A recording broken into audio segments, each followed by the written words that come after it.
दोस्तों yes bank की बात करें स्टॉक में हमने काफ़ी अच्छी तेजी आज भी देखी है, जबकि बाजार में गिरावट का माहौल था और उन लोगों को गलत साबित किया यस बैंक ने, जो लगातार कह रहे थे कि यस बैंक का स्टॉक बहुत नीचे आ जाएगा। यहां पे लगातार सेल के टारगेट दिए जा रहे थे, लेकिन यस बैंक अभी भी आपको 20 के ऊपर मिलता हुआ दिखाई देगा। तो ये सबसे बड़ी बात है और उसके पीछे है 4 बड़े अचीवमेंट जो यस बैंक ने इस साल किए। क्या है उनको भी डिस्कस करेंगे और आगे क्या है संभावना बैंकिंग सेक्टर के लिए। आरबीआई की तरफ से लेटेस्ट जो अपडेट निकल के आ रही है बहुत ही शानदार है। एक तरह से देखें तो एक बहुत बड़ी संजीवनी मिल चुकी है बैंकिंग सेक्टर को और आने वाले समय डेफिनेटली बैंकिंग सेक्टर अच्छा करता हुआ दिखाई देगा।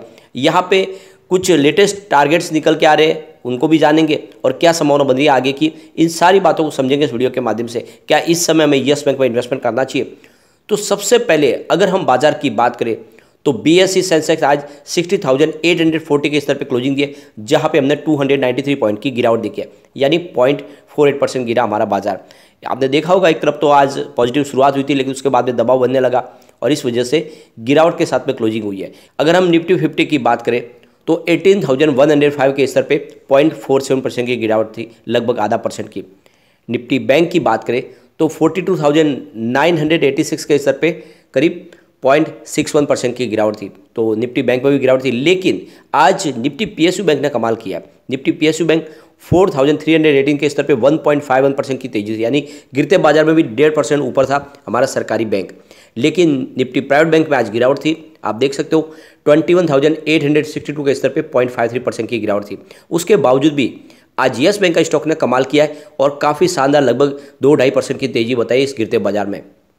यस बैंक की बात करें तो स्टॉक की शुरुआत 20.50 पर हुई और जो दिन भर का लो वो 20.30 का है, जबकि कल की क्लोजिंग 20.15 की थी, यानी स्टॉक ने पूरे दिन में पॉजिटिव मूव बनाए रखा और अंत में 20.85 की इसने हाई बनाई और जो क्लोजिंग थी वो 20.70 पर रही, यानी ऊपर की तरफ भी क्लोजिंग है। 2.73% की हमें शानदार तेजी देखने को मिली। तो यस बैंक की परफॉर्मेंस आप काफ़ी अच्छी आज देखने को मिली। यहाँ पे पिछले 6 महीने के हिसाब से जिसने भी इन्वेस्टमेंट किया होगा उसको 63% का बम्पर रिटर्न देखने को मिल रहा है स्टॉक के अंदर। 12 रुपीज़ के आसपास स्टॉक था 1 जुलाई को, तो आप देख सकते हो कि बहुत ही शानदार प्रदर्शन किया स्टॉक ने। सिर्फ 1 मंथ की बात करें स्टॉक ने 21% का अच्छा खासा रिटर्न दिया है। 17 के आसपास था 1 दिसंबर को।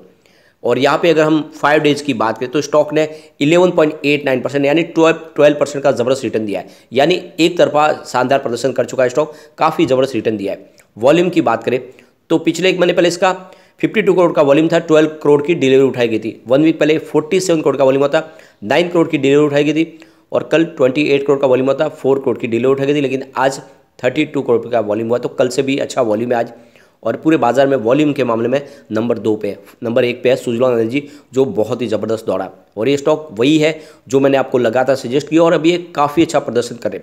अब यहाँ पे एक बड़ी अपडेट निकल के आ रही है, जैसे कि आपको पता ही होगा Q3 खत्म हो गया है और यहाँ पे कंपनी ने अपनी तरफ से जानकारी दी है कि उन्होंने Q3 की तैयारी कर ली है। तो यस बैंक की तरफ से एक्सचेंज को कहा गया है कि उन्होंने अपनी इनसाइडर ट्रेडिंग के लिए ट्रेडिंग विंडो को क्लोज कर दिया, क्योंकि रिजल्ट के आंकड़े उनके सामने आ चुके हैं और ऐसे में उन आंकड़ों का कोई मिस यूज न कर ले। इसीलिए यहाँ पे जितने बोर्ड के सदस्य हैं, चाहे एम्प्लॉयज़ है, उन सब के लिए यहाँ पे ट्रेडिंग विंडो क्लोज हो गई है। अब वो तभी खुलेगी जब कंपनी अपना रिजल्ट डिक्लेयर कर देगी, उसके 40 आवर्स के बाद में ही नॉर्मल ट्रेडिंग शुरू हो पाएगी।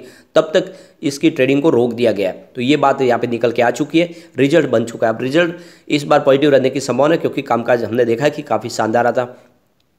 सबसे बड़ी बात है इसका 52 वीक का लो और हाई अगर देखें तो आपको स्टॉक दुगना होता हुआ दिखाई देगा, क्योंकि लो इसका 12.10 का था और इसका हाई बनाए 24.75 का। इस हिसाब से देखें तो जिसने भी निवेश किया होगा निचले लेवल से उसकी रकम आपको दुगना होती हुई दिखाई देगी। अब यहाँ पे आप देख सकते हो कि बाजार को लेकर आरबीआई की तरफ से जो रिपोर्ट दी गई है वो काफ़ी शानदार है, बाजार को एक बूस्ट देने वाली है। आरबीआई का कहना है कि बैंकों की जो लेंडिंग है वो 11 साल के हाई लेवल पे पहुंच गई, यानी पिछले 11 साल से सबसे शानदार प्रदर्शन कर रही इस समय बैंकों की लेंडिंग, और जो बैड डेट है वो पिछले 7 साल के निचले लेवल पे चला गया। ये सबसे शानदार बात है, यानी एक तरफ तो लेंडिंग बढ़ रही है और कंपनी का बैड लोन घट रहा है। तो यहाँ पे ये बहुत ही एक बड़ा अचीवमेंट है बैंकों के लिए। काफ़ी समय से कह रहे थे कि बैंकों की सेहत में सुधार नहीं हो रहा था, लेकिन अब ये आंकड़े जो है इशारा करें कि बैंकों की सेहत में काफ़ी ज़्यादा सुधार हो चुका है और इस समय बैंकिंग शेयरों में निवेश किया जा सकता है। लैंडिंग है ये अगर 16 दिसंबर 2022 की बात करें, यहाँ पे 17.4% की बढ़त देखने को मिली है। यानी ये आप देख लो कि पिछले 2011 में ये हमने आंकड़े देखे थे, उससे अब जाके 11 मतलब आप ये समझ सकते हो कि 11 साल के बाद ये आंकड़े फिर से हमें देखने को मिल रहा है जहाँ पे बैंकों की लैंडिंग बढ़ी है। इसके अलावा जो बैंकों का जो बैड एनपीए है उसमें कमी आई है। तो यहाँ पे आप देख सकते हो कि सितंबर 2022 में जो बैंकों का जीएनपी है वो 5% तक पहुँच गया है, यानी काफ़ी ज़्यादा उसमें गिरावट हुई है। और यहाँ पे अगर देखें तो जो एनपीए है बैंकों का वो 1.3% तक पहुँच गया है और ये काफ़ी नीचे है।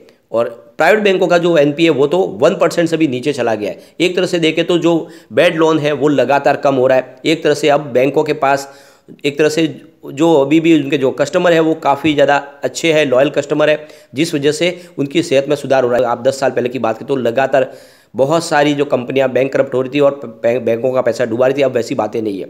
तो एक तरह से बैंकों के लिए एक अच्छे टाइम की शुरुआत हुई। ऐसे में आप बैंकिंग शेयरों में निवेश करेंगे तो आने वाले समय डेफिनेटली आपको एक अच्छा रिटर्न भी देखने को मिल सकता है।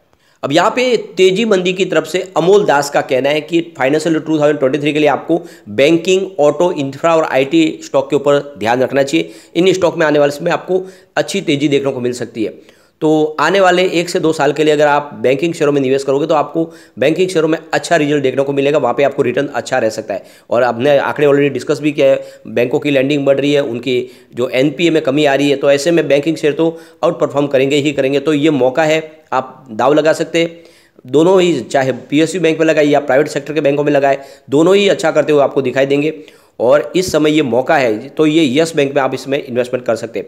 यस बैंक की बात करें तो फाइनेंशियल ईयर 2022-23 की बात करें तो 4 बड़े अचीवमेंट किए, जो एक तरह से देखें तो एक माइलस्टोन अचीवमेंट है। यहाँ पे अगर देखें तो यस बैंक का जो पहला सबसे बड़ा अचीवमेंट है कि कार्लेर और एडवेंट इंटरनेशनल की तरफ से उनको एक बड़ा फंड मिला है, करीब 9,000 करोड़ रुपीज़ का।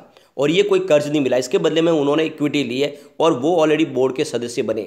और ये एक बहुत बड़ा अचीवमेंट है यस बैंक के लिए। यानी यस बैंक आने वाले समय में अपने इन्वेस्टमेंट को तो और जगह पे यूज़ कर पाएंगे, लेकिन सबसे बड़ी बात है उनकी साख बड़ी है। जब बड़े इन्वेस्टर यहाँ पे इन्वेस्टमेंट करने को आ रहे हैं तो उनकी मतलब हो जाता है कि यस बैंक पे भरोसा हो रहा है। तो ये बड़ा अचीवमेंट है। सेकंड जो बड़ा अचीवमेंट रहा वो बैड एनपीए, जो लगातार राणा कपूर ने बैंक को डुबाने में कोई कसर नहीं छोड़ी थी, बहुत सारा बैड एनपीए बनाया था, करीब 48,000 रुपीज़ का बड़ा बैड एनपीए थे, उससे इन्होंने छुटकारा पा लिया है। जेसी फ्लावर्स के माध्यम से वो सारा बैड एनपीए इन्होंने दे दिया है और एक तरह से बैंक बिल्कुल एनपीए फ्री हो चुकी है। अब आने वाले समय उनकी सेहत में काफ़ी ज़्यादा सुधार हुआ है और इनकी जो बैलेंस शीट है वो काफ़ी क्लियर हो चुकी है। तो ये बड़ा दूसरा इनका अचीवमेंट है। यस बैंक का तीसरा बड़ा अचीवमेंट देखें तो रुपी और रूबेल का जब ट्रेड शुरू हुआ तो इसको यस बैंक को सबसे पहले चुना गया इसका ट्रेडिंग के लिए। और ये बड़ी बात है, एक तरह से बड़ा अचीवमेंट है, क्योंकि एक तो बैंक जो बिल्कुल नई नई शुरुआत की और उसको इतना बड़ा काम सौंपना बड़ी बात हो जाती है। तो इसके लिए अगर चुना गया तो यस बैंक ने वाकई में काबिल तारीफ काम किया है और उसके पीछे वजह भी है। यस बैंक ने जैसे ही नई शुरुआत की, नई लेटेस्ट टेक्नोलॉजी को उन्होंने अपनाना शुरू कर दिया और कोविड काल में आपको पता होगा सबसे ज़्यादा इन्होंने ऑनलाइन बैंक अकाउंट खोले लोगों के और डिजिटल प्लेटफॉर्म पे तेज़ी से आगे बढ़ी कंपनी। इसके अलावा अगर देखें तो इनका जो डेबिट कार्ड, क्रेडिट कार्ड का कामकाज है वो भी बहुत तेज़ी से बढ़ा और इसी वजह से लोगों की पसंद बन गया यस बैंक। और इसीलिए आरबीआई ने जब डिजिटल करेंसी लॉन्चिंग की शुरुआत की तो सबसे पहले जो 4 बैंकों को चुना उसमें से यस बैंक शामिल थी बड़ी बैंकों के साथ में, जिसमें आप देख सकते हो कि एसबीआई जो सरकारी बैंक है सबसे बड़ी, इसके अलावा आईसीआईसी बैंक जो प्राइवेट सेक्टर की सबसे बड़ी बैंक है, इसके अलावा आईडीएफसी फर्स्ट बैंक और यस बैंक, इन 4 बैंकों को चुना उन्होंने पायलट प्रोजेक्ट के लिए। तो ये बहुत बड़ी एक तरह से उपलब्धि हो गई यस बैंक के लिए कि यस बैंक के ऊपर आरबीआई ने पूरा भरोसा किया। तो ये 4 बड़े अचीवमेंट है जो इशारा करे कि यस बैंक बिल्कुल पटरी पे आ गई है। तो ऐसे में अब इस समय आपको बिना डरे निवेश करना चाहिए। अगर हम यस बैंक के पिछले 4-5 साल की परफॉर्मेंस को देखें तो आपको समझ में आएगा यस बैंक वाकई में मजबूत होती जा रही है और आने वाले समय में इसमें हमें तेजी देखने को मिलेगी। पिछले 5 साल की बात करें तो यस बैंक ने 42% का निगेटिव रिटर्न दिया है। इस दौरान बीएसई सेंसेक्स में हमने 12% की तेजी देखी है और बीएसई बैंक इंडेक्स की बात करें 11% की तेजी देखी है। तो 5 ईयर के हिसाब से हमें यहाँ पे लूजर आपको यस बैंक दिखाई देगा। 3 ईयर के हिसाब से देखें तो यस बैंक में 24% की गिरावट हुई है। इस दौरान बीएसई सेंसेक्स में 13% की हमने तेजी देखी है और बीएसई बैंक इंडेक्स 9% दौड़ा। तो यहाँ पर भी 3 साल के हिसाब से लूजर आपको यस बैंक की दिखाई देगा।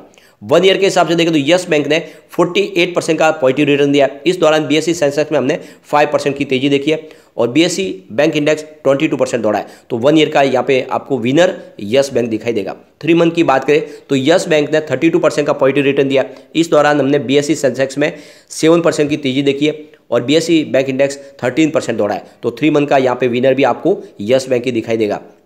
1 मंथ की बात करें तो यस बैंक ने 20% की तेजी बताई है। इस दौरान बीएसई सेंसेक्स में हमें 2% की गिरावट देखने को मिल रही है और बीएसई बैंक इंडेक्स में 0.43% की गिरावट देखने को मिली है। तो यहाँ पे 1 मंथ के हिसाब से भी यस बैंक ही विनर दिखाई देगा।